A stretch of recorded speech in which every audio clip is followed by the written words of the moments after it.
सो आ हुण चन्नी साहब वो हर रोज़ जाते हैं किते पता नहीं की करी जाते हैं। मतलब कहते मैं बांदर कीला खेड लेना, मैं गुल्ली डंडा खेड लेना, मैं बरसीम भी वढ लेना, मैं मंजे बुन लेना।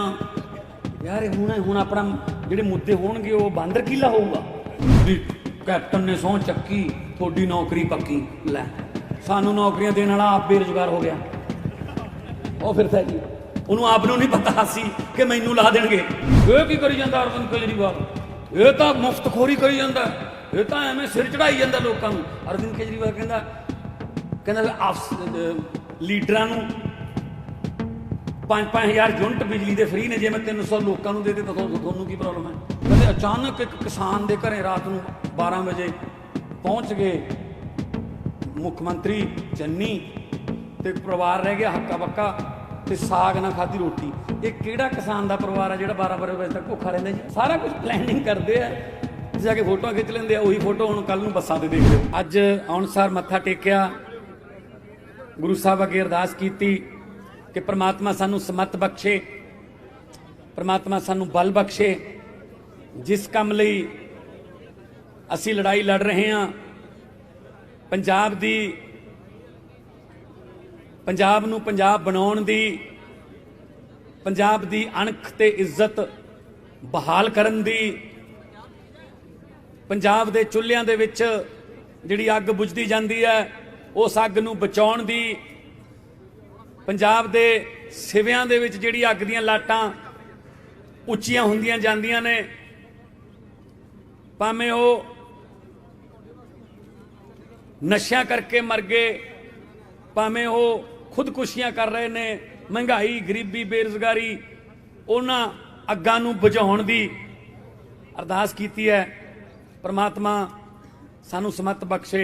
असीं तां तुच्छ जे आम जे आदमी हाँ, बस ओट आसरा परमात्मा दा है। अज दा प्रोग्राम है भी खास ते पिंड दा नाम भी सराए खास। मावां भैणां मेरे सामने बैठियां ने, मैनूं बड़ी खुशी हो रही है कि तुसीं अज इन्नी भारी गिणती च इत्थे आए हो। नहीं तो आम तौर पर रैलियां दे विच जाने तां 40, 50, 60, 70 औरतां मावां भैणां आउंदियां ने, आउंदियां नहीं। मैं अक्सर कहना हुन्ना स्टेज ते, जिथे भी मैनूं मौका मिले मैं गल कहना हुन्ना कि जे तुसी जरूर इन्हां प्रोग्रामां च हिस्सा लिया करो जिथे अगे घर चलाउण दीयां गल्लां चलदियां ने, पॉलिसियां बनदियां ने, लीडर आउंदे ने। जे तुहाडे बिना घर नहीं चल सकते तो तुहाडे बिना मुल्क भी नहीं चल सकता। ये गल याद रखियो, तुसी घर चलाउने हो तो मुल्क भी तुहाडे नाल ही चलू। हुण ओह पुराना जमाना नहीं रहा कि इक्को लाणेदार दे कहे ते सारा टब्बर इक्को पासे भुगत गया,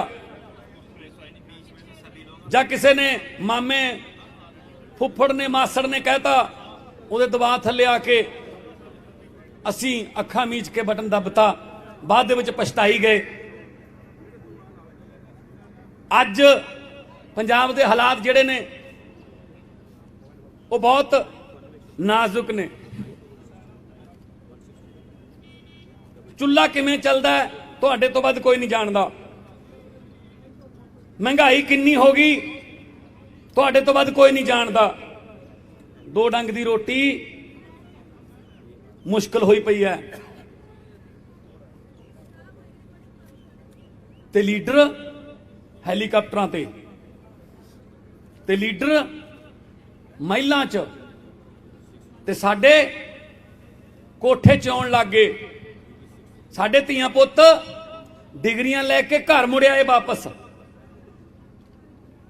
ते मां कहंदी है अपने पढ़े लिखे पुत्त नूं, पुत्त डिग्री लई है, नंबर भी बहुत सोहणे आए ने, भैन दा विआह करना है, जा डिग्री लैके सरकार कोले जा, नौकरी लैके आ। पुत्त अपनी डिग्री चक के सवेरे 5 बजे वाली बस फड़न वास्ते तैयार हुंदा है, तां मां खंड वाला दही उहदे मूँह च पा के उहनूं भेजदी है ਤੇ ਸਾਰਾ ਦਿਨ ਗੁਰਦੁਆਰਾ ਸਾਹਿਬ 'ਚ, ਮੰਦਿਰ 'ਚ, ਮਸਜਿਦ 'ਚ ਅਰਦਾਸਾਂ ਕਰਦੀ ਹੈ। ਅੱਜ ਮੇਰਾ ਪੁੱਤ ਨੌਕਰੀ ਲੈਣ ਗਿਆ ਹੋਇਆ, ਪ੍ਰਮਾਤਮਾ ਮਿਹਰ ਕਰੀ, ਸਾਡੇ ਘਰ ਦੀ ਹਾਲਤ ਬਦਲ ਜੂਗੀ। ਪਰ ਉਸ ਮਾਂ ਦਾ ਕਾਲਜਾ ਉਦੋਂ ਫਟ ਜਾਂਦਾ ਜਦੋਂ ਉਹ ਸ਼ਾਮ ਨੂੰ ਆਪਣੇ ਪੁੱਤ ਨੂੰ ਲਹੂ ਲਹਾਨ ਹਾਲਤ 'ਚ ਦੇਖਦੀ ਹੈ, ਪੱਗ ਉਹਦੇ ਹੱਥ 'ਚ ਫੜੀ ਹੁੰਦੀ ਹੈ, ਸਿਰ 'ਚੋਂ ਲਹੂ ਚੱਲਦਾ ਹੁੰਦਾ। ਮਾਂ ਭੱਜ ਕੇ ਜਾਂਦੀ ਹੈ, ਪੁੱਤ ਕੀ ਹੋ ਗਿਆ? ਬੇਬੇ ਕੁਛ ਨਹੀਂ ਹੋਇਆ, ਲਾਠੀ ਚਾਰਜ ਹੋ ਗਿਆ ਉੱਥੇ ਸਾਰਿਆਂ ਤੇ, ਪੁਲਿਸ ਨੇ ਬਹੁਤ ਕੁੱਟੇ, ਮੁੰਡੇ ਕੁੜੀਆਂ ਚੁੰਨੀਆਂ ਲੈ ਗਈਆਂ, ਪੱਗਾਂ ਢਹਿ ਗਈਆਂ। ਉਹ ਕਹਿੰਦੇ ਜਾਓ ਭਾਜੋ, ਸਾਡੇ ਕੋਲੇ ਨੌਕਰੀਆਂ ਨਹੀਂ ਹੈਗੀਆਂ। ਤਾਂ ਫਿਰ ਮਾਂ ਦੇ ਦਿਲੋਂ ਇੱਕ ਹਾਂ ਨਿਕਲਦੀ, ਹਾਂ ਜਾਓ ਵੇ, ਤੁਹਾਡਾ ਕੱਖ ਨਾ ਰਹੇ, ਤੁਹਾਡਾ ਬੇੜਾ ਬਹਿ ਜੇ ਜ਼ਾਲਮੋ, ਤੁਸੀਂ ਮੇਰੇ ਚੰਦ ਵਰਗੇ ਪੁੱਤ ਨੂੰ ਕੁੱਟ ਕੇ ਭੇਜਿਆ। ਜਦੋਂ ਮਾਂ ਦੀ ਬਦਦੁਆ ਲੱਗ ਜੇ ਨਾ, ਫੇਰ ਨਹੀਂ ਬਚਾਅ ਕਿਤੇ ਵੀ। ਮਾਂ ਲਫ਼ਜ਼ ਜਿਹੜਾ ਹੈ, ਇੱਕੋ ਅੱਖਰ ਦਾ ਲਫ਼ਜ਼ ਹੈ ਮਾਂ, ਪਰ ਇਹਦੇ ਮਤਲਬ ਕੱਢਦੇ ਕੱਢਦੇ ਪਤਾ ਹੀ ਨਹੀਂ ਕਿੰਨੇ ਵਿਗਿਆਨੀਆਂ ਨੇ ਕਿਤਾਬਾਂ ਲਿਖੀਆਂ, ਨਹੀਂ ਕੱਢੇ ਗਏ ਮਤਲਬ। ਮਾਂ ਹੁੰਦੀ ਹੈ ਮਾਂ, ਉਹ ਦੁਨੀਆ ਵਾਲਿਓ। ਕਿਉਂਕਿ ਪ੍ਰੋਫੈਸਰ ਮੋਹਨ ਸਿੰਘ ਨੇ ਲਿਖਿਆ, ਮਾਂ ਵਰਗਾ ਘਣਸ਼ਾਵਾਂ ਬੂਟਾ ਮੈਨੂੰ ਕਿਤੇ ਨਜ਼ਰ ਨਾ ਆਏ, ਜੀ ਤੋਂ ਲੈ ਕੇ ਛਾਂ ਉਧਾਰੀ ਰੱਬ ਨੇ ਸਵਰਗ ਬਣਾਏ। ਮਾਂ ਤੋਂ ਛਾਂ ਉਧਾਰੀ ਲੈ ਕੇ ਰੱਬ ਨੇ ਸਵਰਗ ਬਣਾਏ ਨੇ। ਕੋਈ ਵੀ ਬੰਦਾ ਦੁਨੀਆ ਜਿੱਡਾ ਮਰਜੀ ਬਲੀ ਬਣ ਜੇ, ਜਿੱਡਾ ਮਰਜੀ ਤਾਕਤਵਰ ਬਣ ਜੇ, ਪਰ ਆਪਣੀ ਮਾਂ ਤੋਂ ਵੱਡਾ ਨਹੀਂ ਹੋ ਸਕਦਾ। ਉਹ ਮਾਂ ਦੇ ਪੈਰਾਂ ਦੀ ਖਾਕ ਵੀ ਨਹੀਂ ਬਣ ਸਕਦਾ ਉਹ। ਸੋ ਅੱਜ ਮਾਵਾਂ ਇੱਥੇ ਆਈਆਂ ਨੇ, ਬੜੇ ਦੁੱਖ ਹੋਣਗੇ ਤੁਹਾਡੇ ਕੋਲੇ, ਮੈਨੂੰ ਪਤਾ ਹੈ, ਅਸੀਂ ਰੋਜ਼ ਜਾਂਦੇ ਹਾਂ, ਬੜੇ ਦੁੱਖ ਨੇ, ਅੱਖਾਂ ਚੋਂ ਅਥਰੂ ਸੁੱਕ ਗਏ, ਮੁੱਕ ਗਏ। ਸੋਚਦੇ ਆ ਸ਼ਾਇਦ ਅਗਲੇ ਆ ਮੁੰਡਾ ਪੜ ਜੂ, ਬੱਚਾ ਜੂ, ਬੇਟੀ ਪੜ ਜੂ, ਸਾਡੀ ਤਾਂ ਲੰਘ ਗਈ, ਇਹ ਪੜ ਕੇ ਕੋਈ ਅਫਸਰ ਬਣ ਜਾਣਗੇ, ਸ਼ਾਇਦ ਘਰ ਦੀ ਜੂਨ ਸੁਧਰ ਜੂਗੀ। ਨਾ, ਉਹੀ ਚੱਲੀ ਜਾਂਦੀਆਂ ਦਿਹਾੜੀਆਂ, ਉਹੀ ਚੱਲੀ ਜਾਂਦਾ ਹੈ, ਘਰ ਹੋਰ ਛੋਟੇ ਹੋਈ ਜਾਂਦੇ ਆ। ਜਾਂ ਫਿਰ ਅਸੀਂ ਕੋਸ਼ਿਸ਼ ਇਹ ਕਰਨ ਲੱਗ ਗਏ, ਮਾਂ ਦੀਆਂ ਵਾਲੀਆਂ ਵੇਚ ਦੋ। ਮਾਂ ਕਹਿੰਦੀ ਮੈਂ ਪੁੱਤ ਵਾਲੀਆਂ ਵੇਚ ਦਿੰਦੀ, ਆਪਦੀਆਂ ਗਹਿਣੇ ਵੇਚ ਦਿੰਦੀ ਆ, ਜਾਂ ਆਈਲੈਟਸ ਕਰਕੇ ਆ ਕਿਤੇ ਏਜੰਟ ਨਾਲ ਗੱਲ ਕਰਕੇ ਪੁੱਤ ਬਾਹਰ ਚਲਾ ਜਾ, ਕੋਈ 4 ਪੈਸੇ ਆਉਣ। ਮੇਰੇ ਕੋਲੇ ਹਰ ਰੋਜ਼ 40-40, 50-50 ਪਾਸਪੋਰਟ ਆਉਂਦੇ ਨੇ। ਸਾਊਦੀ ਅਰਬ 'ਚ ਮੁੰਡੇ ਫਸੇ ਹੋਏ ਨੇ ਜੀ, ਕਢਾ ਲਿਆਓ। ਜੇਲ੍ਹ 'ਚ ਫਸ ਗਏ ਜੀ, ਪਾਸਪੋਰਟ ਨਹੀਂ ਦਿੰਦੇ ਜੀ, ਕੁੱਟ-ਕੁੱਟ ਕੇ ਕੰਮ ਕਰਾਉਂਦੇ ਨੇ ਜੀ। ਆਹ ਹਾਲਤ ਕਰਤੀ ਸਾਡੀ ਇਹਨਾਂ ਨੇ, ਲੀਡਰਾਂ ਨੇ, ਕਿ ਅਸੀਂ ਆਪਦੀ ਧਰਤੀ ਛੱਡ ਕੇ ਭੱਜ ਰਹੇ ਹਾਂ। ਸੋ ਵੀਰੋ, ਮਾਵਾਂ ਭੈਣਾਂ ਨੂੰ ਮੈਂ ਕਹਿਣਾ ਚਾਹੁੰਦਾ, ਭੈਣੋ ਮਾਵਾਂ ਨੂੰ ਕਹਿਣਾ ਚਾਹੁੰਦਾ, ਕੋਈ ਨਹੀਂ, ਉਮੀਦ ਤੇ ਦੁਨੀਆ ਕਾਇਮ ਹੈ। ਆ ਨਾਲ ਹੀ ਸੁਰਜੀਤ ਪਾਤਰ ਜੀ ਦਾ ਪਿੰਡ ਹੈ, ਉਹਨਾਂ ਨੇ ਲਿਖਿਆ, ਕੀ ਹੋਇਆ ਜੇ ਪੱਤਝੜ ਆਈ, ਤੂੰ ਅਗਲੀ ਰੁੱਤ ਵਿੱਚ ਯਕੀਨ ਰੱਖੀ, ਮੈਂ ਲੱਭ ਕੇ ਲਿਆਉਣਾ ਕਿਤੋਂ ਕਲਮਾਂ, ਤੂੰ ਫੁੱਲਾਂ ਜੋਗੀ ਜ਼ਮੀਨ ਰੱਖੀ। ਕਲਮੇ ਅਸੀਂ ਲੱਭ ਲਾਂਗੇ, ਜ਼ਮੀਨ ਥੋੜੀ ਜਿਹੀ ਫੁੱਲਾਂ ਜੋਗੀ ਹੋਵੇ, ਆਪਣੇ ਘਰਾਂ 'ਚ ਫੁੱਲ ਉੱਗਣਗੇ। ਇੱਕ ਗੱਲ ਮੈਂ ਤੁਹਾਨੂੰ ਕਹਿ ਸਕਦਾ, ਕੋਈ ਵੀ ਸਰਕਾਰ ਜੇ ਕਹਿੰਦੀ ਹੈ, ਜੇ ਕੋਈ ਲੀਡਰ ਕਹਿੰਦਾ ਕਿ ਅਸੀਂ ਤੁਹਾਡੀ ਗਰੀਬੀ ਦੂਰ ਕਰ ਦਿਆਂਗੇ, ਝੂਠ ਬੋਲਦੇ ਨੇ। ਕੋਈ ਸਰਕਾਰ, ਕੋਈ ਲੀਡਰ, ਉਹਦੇ ਕੋਲੇ ਕੋਈ ਗਿੱਦੜ ਸਿੰਘੀ, ਕੋਈ ਜਾਦੂ ਦੀ ਛੜੀ ਨਹੀਂ ਹੈਗੀ, ਉਹ ਗਰੀਬੀ ਦੂਰ ਕਰਦੇ। ਗਰੀਬੀ ਕੌਣ ਦੂਰ ਕਰ ਸਕਦਾ ਹੈ? ਗਰੀਬੀ ਦੂਰ ਕਰ ਸਕਦੇ ਨੇ ਤੁਹਾਡੇ ਬੱਚੇ, ਜੇ ਉਹਨਾਂ ਨੂੰ ਵਧੀਆ ਪੜ੍ਹਾਈ ਮਿਲੇ, ਅਫਸਰ ਬਣਨਗੇ, ਅਫਸਰ ਬਣ ਕੇ ਤੁਹਾਡੇ ਘਰਾਂ ਦੀ ਗਰੀਬੀ ਉਹ ਚੱਕਣਗੇ। ਆਮ ਆਦਮੀ ਪਾਰਟੀ ਜਿੰਦਾਬਾਦ, ਆਮ ਆਦਮੀ ਪਾਰਟੀ ਜਿੰਦਾਬਾਦ, ਆਮ ਆਦਮੀ ਪਾਰਟੀ ਜਿੰਦਾਬਾਦ। ਇਸੇ ਕਰਕੇ ਉਹ ਗਰੀਬਾਂ ਦੇ ਬੱਚਿਆਂ ਨੂੰ ਪੜ੍ਹਨ ਨਹੀਂ ਦਿੰਦੇ। ਉਹਨਾਂ ਨੂੰ ਪਤਾ ਹੈ ਕਿ ਜੇ ਗਰੀਬ ਦਾ ਬੱਚਾ ਪੜ੍ਹ ਗਿਆ ਅਫਸਰ ਬਣ ਜੂ, ਅਫਸਰ ਬਣ ਗਿਆ ਘਰ ਦੀ ਗਰੀਬੀ ਚੱਕ ਦੂ। ਘਰ ਦੀ ਗਰੀਬੀ ਚੱਕੀ ਗਈ ਤਾਂ ਫਿਰ ਲੀਡਰਾਂ ਦੇ ਮਹਿਲਾਂ ਅੱਗੇ, ਤਾਂ ਲੀਡਰਾਂ ਦੀਆਂ ਕੋਠੀਆਂ ਅੱਗੇ ਸਵੇਰੇ ਸਵੇਰੇ ਅਰਜ਼ੀਆਂ ਲੈ ਕੇ, ਹੱਥ ਬੰਨ੍ਹ ਕੇ, ਲਾਈਨਾਂ ਲਾ ਕੇ ਕੌਣ ਖੜੂਗਾ ਜੀ? ਫਿਰ ਉਹ ਕਹਿੰਦੇ ਐਂ ਰੱਖੋ ਇਹਨਾਂ ਨੂੰ, ਇੱਥੇ ਇੱਥੇ ਰੱਖੋ ਇਹਨਾਂ ਨੂੰ, ਬਸ 9ਵੀਂ 10ਵੀਂ ਤੱਕ ਆ ਕੇ ਉਸ ਤੋਂ ਬਾਅਦ ਇੱਥੇ ਸਕੀਮਾਂ 'ਚ ਉਲਝਾ ਲਓ ਇਹਨਾਂ ਨੂੰ ਬਸ।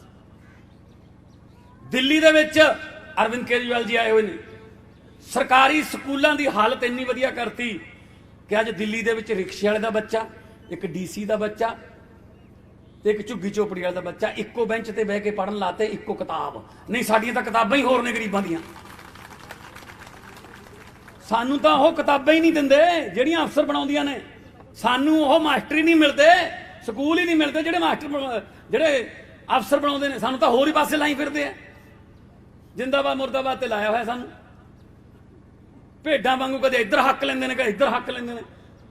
ਹਰ ਵਾਰੀ ਆ ਜਾਂਦੇ ਨੇ ਇੱਕ ਮੌਕਾ ਹੋਰ ਦਿਓ ਜੀ, ਇੱਕ ਮੌਕਾ ਹੋਰ ਦਿਓ ਜੀ। ਲੋਕਾਂ ਕੋਲੇ ਮੌਕੇ ਮੁੱਕ ਗਏ, ਇਹਨਾਂ ਕੋਲੇ ਮੌਕੇ ਮੰਗਣ ਵਾਲੀ ਬੇਸ਼ਰਮੀ ਦੀ ਹੱਦ ਨਹੀਂ ਮੁੱਕੀ ਵੀ ਇੱਕ ਮੌਕਾ ਹੋਰ ਦਿਓ ਜੀ, ਇੱਕ ਮੌਕਾ ਹੋਰ ਦਿਓ ਜੀ।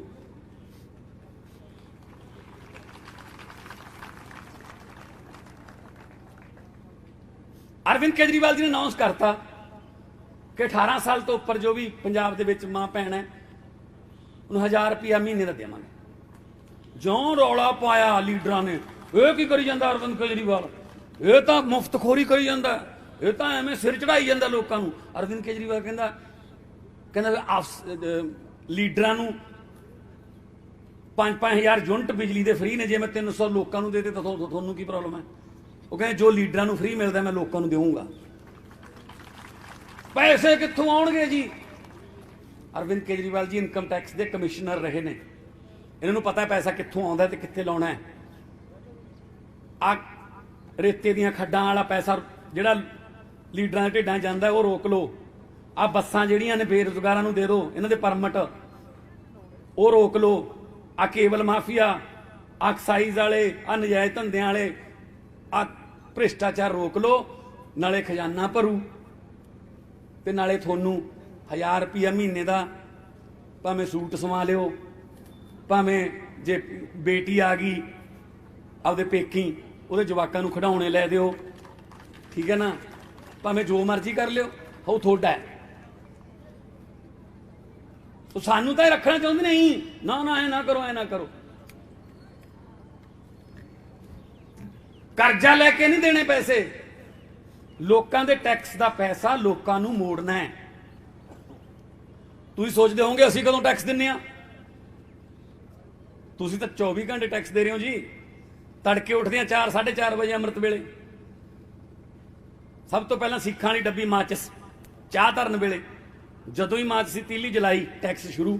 ਕਿਉਂਕਿ ਜਦੋਂ ਜਾਓਗੇ ਕਰਤਾਰਪੁਰ ਦੁਕਾਨ ਤੇ ਤਾਂ ਮਾਚਿਸ ਖਰੀਦੋਗੇ ਤਾਂ ਉਹ ਤੇ ਟੈਕਸ ਲੱਗਦਾ ਜੀ। ਜੇ ਤੁਹਾਡੇ ਕੋਲੇ ਗੈਸ ਦਾ ਸਿਲੰਡਰ ਹੈ, ਲਾਈਟਰ ਤੁਸੀਂ ਜਲਾਇਆ, ਟੈਕਸ ਸ਼ੁਰੂ, ਗੈਸ ਤੇ ਟੈਕਸ ਹੈ। ਫਿਰ ਚਾਹ ਪੱਤੀ ਪਾਈ ਟੈਕਸ, ਦੁੱਧ ਟੈਕਸ, ਫੋਨ ਕਰਤਾ ਟੈਕਸ, ਖੇਤ ਜਾਂਦੇ ਹੋ ਟਰੈਕਟਰ 'ਚ ਡੀਜ਼ਲ ਪਾਇਆ ਟੈਕਸ, ਘਰੇ ਆ ਗਏ ਸਬਜ਼ੀਆਂ ਟੈਕਸ, ਤੇ ਸ਼ਾਇਦ ਰਾਤ ਨੂੰ ਰੋਟੀ ਖਾ ਕੇ ਸੌਣ ਵੇਲੇ ਕਹਿੰਦੇ ਹੋਵੋਗੇ ਮੰਜੇ ਤੇ ਪੈ ਕੇ, ਸ਼ੁਕਰ ਹੈ ਹੁਣ ਟੈਕਸ ਨਹੀਂ ਲੱਗਣੇ। ਨਾ, ਉੱਪਰ ਪੱਖਾ ਚੱਲੀ ਜਾਂਦਾ ਟੈਕਸ, ਜਾਂ ਹੀਟਰ ਲੱਗਿਆ ਟੈਕਸ। ਤੁਸੀਂ ਤਾਂ ਸੁੱਤੇ ਪਏ ਵੀ ਟੈਕਸ ਦੇਈ ਜਾਂਦੇ ਹੋ, ਤੇ ਖਜ਼ਾਨਾ ਕਿਵੇਂ ਖਾਲੀ ਹੋ ਗਿਆ ਫਿਰ? ਨਾ ਕਿਸੇ ਨੂੰ ਨੌਕਰੀ ਦਿੱਤੀ, ਨਾ ਕੋਈ ਹਸਪਤਾਲ ਬਣਾਇਆ, ਨਾ ਕੋਈ ਸਕੂਲ ਬਣਾਇਆ। ਸੜਕਾਂ ਸਾਰੀਆਂ ਪ੍ਰਾਈਵੇਟ ਕੰਪਨੀਆਂ ਨੇ ਬਣਾਈਆਂ ਨੇ, ਉਹਨਾਂ ਨੇ 40-40 ਕਿਲੋਮੀਟਰ ਤੇ ਆਪਦੇ ਨਾਕੇ ਲਾਏ ਹੋਏ ਨੇ ਟੋਲ ਟੈਕਸ। ਤੇ ਫਿਰ ਖਜ਼ਾਨਾ ਕਿਹਨੇ ਖਾਲੀ ਕਰਤਾ?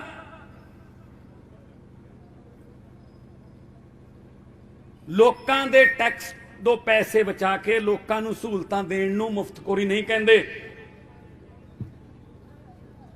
ਦਿੱਲੀ ਦੇ ਵਿੱਚ 20,000 ਲੀਟਰ ਪਾਣੀ ਫ੍ਰੀ ਹੈ, ਸਕੂਲ ਦੀ ਐਜੂਕੇਸ਼ਨ ਫ੍ਰੀ ਹੈ, 73% ਯਾਨੀ ਕਿ ਪੌਣੀ ਦਿੱਲੀ ਨੂੰ ਬਿਜਲੀ ਦਾ ਬਿੱਲ ਜ਼ੀਰੋ ਆਉਂਦਾ।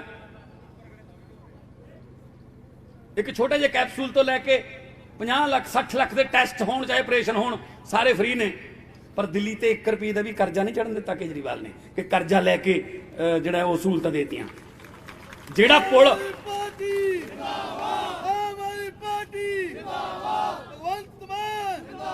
ਜਿਹੜਾ ਪੁਲ 350 ਕਰੋੜ ਚ ਬਣਨਾ ਸੀ, ਨਵੇਂ ਇੰਜੀਨੀਅਰ ਨਵੀਂ ਤਕਨੀਕ ਨਾਲ 200 ਕਰੋੜ ਚ ਬਣਾਤਾ, 150 ਕਰੋੜ ਬਚ ਗਿਆ। ਸਾਰੀ ਦਿੱਲੀ ਨੂੰ ਦਵਾਈਆਂ ਫ੍ਰੀ ਕਰਤੀਆਂ। ਇਹ ਚ ਕਾਹਦੀ ਮੁਫਤਖੋਰੀ ਹੈ ਬਈ? ਲੋਕਾਂ ਦਾ ਟੈਕਸ ਦਾ ਪੈਸਾ ਲੋਕਾਂ ਨੂੰ ਵਾਪਸ ਦੇਣ ਚ ਕੀ ਹਰਜ ਹੈ? ਸਾਰੀ ਦੁਨੀਆ ਦੀਆਂ ਸਰਕਾਰਾਂ ਦਿੰਦੀਆਂ ਨੇ, ਅਮਰੀਕਾ ਕੈਨੇਡਾ ਚ ਇਹਨੂੰ ਸੋਸ਼ਲ ਸਿਕਿਉਰਿਟੀ ਕਹਿੰਦੇ ਨੇ। ਆ ਟਰੂਡੋ ਹੋਰਾਂ ਨੇ ਕਰੋਨਾ ਵੇਲੇ ਪਾਏ ਨੇ, ਹਜ਼ਾਰਾਂ ਡਾਲਰ ਲੋਕਾਂ ਦੇ ਅਕਾਊਂਟਾਂ 'ਚ ਪਾਏ ਨੇ। ਸਰਕਾਰਾਂ ਦਾ ਫਰਜ਼ ਬਣਦਾ ਇਹ ਕਿ ਲੋਕ, ਉਹਨਾਂ ਕੋਲ ਟੈਕਸ ਦਾ ਪੈਸਾ ਪਿਆ, ਕੋਈ ਕੁਦਰਤੀ ਆਫਤ ਆ ਗਈ ਜਾਂ ਲੋਕਾਂ ਤੇ ਕੋਈ ਭੀੜ ਪੈ ਗਈ ਤਾਂ ਆਪਣੀ ਪ੍ਰਜਾ ਨੂੰ ਜਿਹੜਾ ਬਚਾਉਣਾ ਉਹਨਾਂ ਦਾ ਫਰਜ਼ ਬਣਦਾ ਹੈ, ਆਰਥਿਕ ਤੌਰ ਤੇ, ਮਾਨਸਿਕ ਤੌਰ ਤੇ। ਸੋ ਤਾਂ ਕਰਕੇ ਤੁਹਾਡੇ ਕੋਲੇ ਆਇਆ ਕਿ ਤੁਸੀਂ ਘਰਾਂ ਦੇ ਵਿੱਚ ਕੰਮ ਕਰਦੇ ਹੋ। ਕਹਿੰਦੇ ਵੀ ਔਰਤ ਬਿਨਾ ਘਰ ਨਹੀਂ ਹੁੰਦਾ। ਸੋ ਤੁਸੀਂ ਇਸ ਗੱਲ ਦੀ ਫਿਕਰ ਨਾ ਕਰਿਓ, ਹੁਣ ਬੜੀ ਜਲਦੀ ਤੁਹਾਨੂੰ ਚੁੱਲ੍ਹਿਆਂ ਦੀ ਅੱਗ ਦੀ ਫਿਕਰ ਨਹੀਂ ਰਹਿਣੀ, ਤੁਹਾਨੂੰ ਅਗਲੇ ਡੰਗ ਦੀ ਰੋਟੀ ਦੀ ਫਿਕਰ ਨਹੀਂ ਰਹਿਣੀ। ਰੋਜ਼ਗਾਰ ਵੀ ਮਿਲੂਗਾ ਤੁਹਾਡੇ ਬੱਚਿਆਂ ਨੂੰ ਔਰ ਕੰਮਕਾਰ ਵੀ ਮਿਲੂਗਾ ਤੁਹਾਨੂੰ ਸਾਰਿਆਂ ਨੂੰ।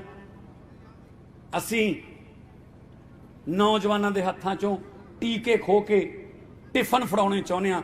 ਤੜਕੀ ਉਹ ਟਿਫਨ ਲੈ ਕੇ ਕੰਮ ਤੇ ਜਾਣ ਤੇ ਸ਼ਾਮ ਨੂੰ ਘਰੇ ਆਉਣ। ਜਿਹੜਾ ਬੰਦਾ ਨੌਕਰੀ ਕਰਦਾ ਹੈ, ਕੰਮ ਕਰਦਾ ਹੈ, ਉਹ ਕਦੇ ਚਿੱਟਾ ਨਹੀਂ ਲਾਉਂਦਾ, ਉਹਦੇ ਕੋਲ ਟਾਈਮ ਹੀ ਨਹੀਂ ਹੁੰਦਾ। ਇਹ ਤਾਂ ਵਿਹਲਾ ਮਨ ਸ਼ੈਤਾਨੀ ਦਾ ਘਰ ਹੈ। ਸੋ ਸਰਕਾਰਾਂ ਹੀ ਕਰਦੀਆਂ ਨੇ ਸਾਰਾ ਕੁਝ। ਸੋ ਤੁਹਾਡੇ ਵਰਗੇ ਆ, ਤੁਹਾਡੇ ਨਾਲ ਆ। ਤੁਸੀਂ ਅੱਜ ਇੱਥੇ ਆਏ ਹੋ ਇੰਨੀ ਭਾਰੀ ਗਿਣਤੀ 'ਚ। ਅੱਜ ਤੋਂ ਅਸੀਂ ਇਹ ਲਾਂਚ ਕਰਨ ਲੱਗੇ ਹਾਂ ਸਕੀਮ। ਫਾਰਮ ਭਰ ਕੇ ਤੁਹਾਨੂੰ ਸਾਂਭ ਕੇ ਰੱਖ ਲਿਓ। ਜਿਹੜਾ ਤੁਹਾਨੂੰ ਕੂਪਨ ਮਿਲੂਗਾ ਉਹ ਕੈਪਟਨ ਅਮਰਿੰਦਰ ਵਾਲਾ ਕੂਪਨ ਨਹੀਂ ਹੈਗਾ ਵੀ ਕੈਪਟਨ ਨੇ ਸਹੁੰ ਚੱਕੀ ਤੁਹਾਡੀ ਨੌਕਰੀ ਪੱਕੀ। ਲੈ, ਸਾਨੂੰ ਨੌਕਰੀਆਂ ਦੇਣ ਵਾਲਾ ਆਪ ਬੇਰੁਜ਼ਗਾਰ ਹੋ ਗਿਆ, ਉਹ ਫਿਰਦਾ ਜੀ। ਉਹਨੂੰ ਆਪ ਨੂੰ ਨਹੀਂ ਪਤਾ ਸੀ ਕਿ ਮੈਨੂੰ ਲਾ ਦੇਣਗੇ। ਉਹ ਨਹੀਂ ਹੈਗਾ ਕੂਪਨ। ਇਹ ਕੂਪਨ ਜਿਹੜਾ ਇਮਾਨਦਾਰੀ ਵਾਲਾ ਹੈ, ਇਹ ਕੂਪਨ ਜਿਹੜਾ ਗਰੰਟੀ ਵਾਲਾ ਹੈ, ਇਹ ਕੂਪਨ ਸੱਚੀ ਨੀਤ ਵਾਲਾ ਹੈ। ਸੋ ਇਸ ਕਰਕੇ ਬਹੁਤ ਬਹੁਤ ਮੈਂ ਵਧਾਈ ਦਿੰਦਾ ਬਲਕਾਰ ਸਿੰਘ ਜੀ ਨੂੰ, ਉਹਨਾਂ ਦੀ ਸਾਰੀ ਟੀਮ ਨੂੰ, ਕਿ ਉਹਨਾਂ ਨੇ ਇੰਨੇ ਛੋਟੇ ਸੱਦੇ ਤੇ ਬਹੁਤ ਸਾਡਾ ਸੀਐਮ ਭਗਵੰਤ ਮਾਨ ਇਹ ਬਾਤ ਕਰ ਲਈ। ਉਹ ਬਸ ਕਰ, ਤੁਸੀਂ ਸਾਰੇ ਸੀਐਮ ਹੋ ਯਾਰ। ਸਾਡੇ ਲਈ ਸੀਐਮ ਦਾ ਮਤਲਬ ਕਾਮਨ ਮੈਨ ਹੈ। ਸੋ ਕਾਮਨ ਮੈਨ ਆਪਾਂ ਸਾਰੇ ਆਮ ਆਦਮੀ, ਠੀਕ ਹੈ ਨਾ। ਸੋ ਆ ਹੁਣ ਚੰਨੀ ਸਾਹਿਬ ਉਹ ਹਰ ਰੋਜ਼ ਜਾਂਦੇ ਆ ਕਿਤੇ, ਪਤਾ ਨਹੀਂ ਕੀ ਕਰੀ ਜਾਂਦੇ ਆ। ਮਤਲਬ ਕਹਿੰਦੇ ਮੈਂ ਬਾਂਦਰ ਕੀਲਾ ਖੇਡ ਲੈਣਾ, ਮੈਂ ਗੁੱਲੀ ਡੰਡਾ ਖੇਡ ਲੈਣਾ, ਮੈਂ ਬਰਸੀਮ ਵੀ ਵੱਢ ਲੈਣਾ, ਮੈਂ ਮੰਜੇ ਬੁਣ ਲੈਣਾ। ਯਾਰ ਹੁਣ ਆਪਣਾ ਜਿਹੜੇ ਮੁੱਦੇ ਹੋਣਗੇ ਉਹ ਬਾਂਦਰ ਕੀਲਾ ਹੋਊਗਾ।